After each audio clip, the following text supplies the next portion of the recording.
اس کو پہنچایا جا سکے۔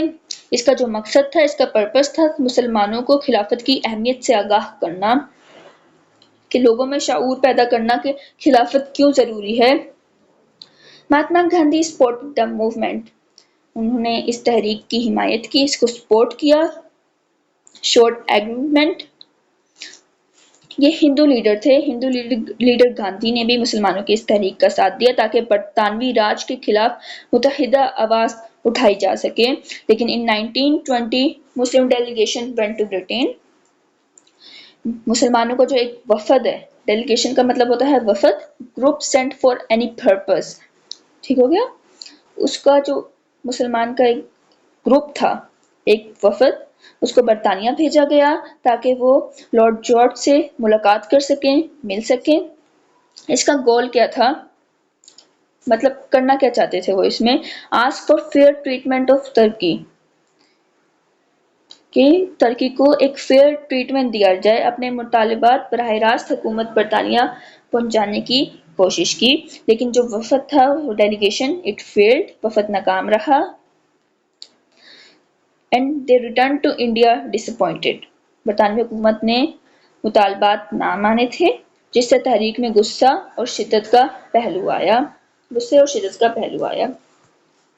Naan cooperation movement, Muslims started non-cooperation movement to pressure British boycott to British institutions۔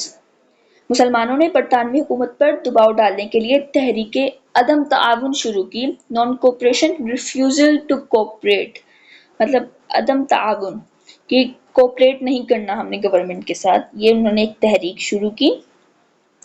برطانوی رویے سے تنگ آ کر ہر ممکن بائیکاٹ کی راہ اختیار کی مسلمانوں نے۔